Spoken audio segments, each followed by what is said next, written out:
حدیث میں آتا ہے ابن ماجہ کی چیپٹر نمبر 16 حدیث نمبر 219، جو اللہ کے رسول کہتے ہیں یا ابو در، تم اگر ایک آیت کو سمجھو گے وہ 100 رکعت نفل سے بہتر ہے۔ اللہ کے رسول فرماتے ہیں یا ابو در، تم اگر ایک قرآن کی آیت کو سمجھو گے وہ 100 رکعت صلاح، نوافل صلاح سے بہتر ہے، اور ایک رکعت میں کم از کم سورہ فاتحہ تو پڑھنا چاہیے آپ کو، کم از کم 7 آیتیں ہیں، 100 رکعت میں کم از کم 700 آیتیں ہیں۔ تو اللہ کے رسول فرماتے ایک آیت کو سمجھ کے پڑھنا، سمجھنا 700 آیت کی تلاوت کرنے سے بہتر ہے، یعنی سمجھنا 700 گنا صرف تلاوت سے بہتر ہے، اللہ کے رسول فرماتے ابن ماجہ میں، اور یہ صحیح حدیث ہے۔ ہم لوگ سے پوچھتے ہیں قرآن شریف کیوں نازل کیا گیا، تو لوگ کہتے ہیں کہ اوپننگ سرمنی ہوتی نا، اوپننگ سرمنی آفس کی، تو قرآن شریف پڑھنے کا، جب گھر کا افتتاح ہوتا ہے تو قرآن شریف پڑھنے کا، جب کوئی مر گیا تو قرآن خوانی کرتے، تو قرآن شریف نازل کیا گیا تھا قرآن خوانی کے لیے۔ اور لوگ کرتے ختم قرآن، ختم قرآن 1 2 3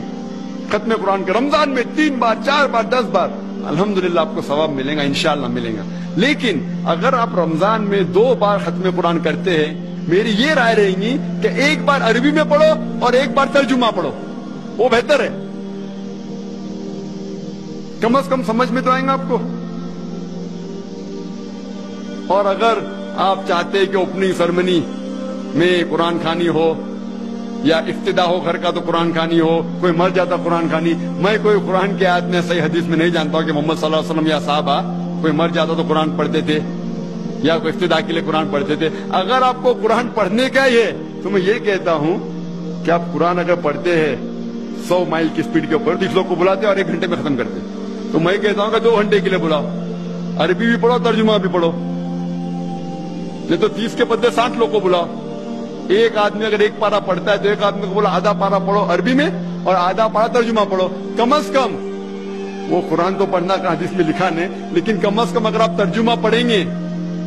تو آپ کو علم تو حاصل ہوگا اور انشاءاللہ کچھ چیز کے اوپر عمل تو کریں گے۔ تو قرآن کو سمجھ کے پڑھنا بہت ضروری ہے، بہت ضروری ہے۔ اور ایک مثال میں پیش کرتا ہوں کہ اگر آپ فرانس جاتے ہیں ایک ڈگری حاصل کرنے کے لیے، بی ایس سی کی ڈگری، آپ فرینچ نہیں جانتے، آپ کلاس اٹینڈ کرتے ہیں، کلاس اٹینڈ کرتے ٹیچر استاد آپ کو پی دیتا ہے، پریزنٹ، بولتے ہیں حاضر ہے، حاضر ہے تو پی لکھتا ہے، present, P four present, English میں پریزنٹ، آپ پورا سال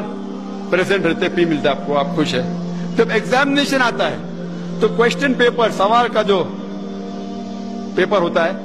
وہ آپ کو فرینچ میں ملتا ہے، آپ کو فرینچ نہیں آتی، آپ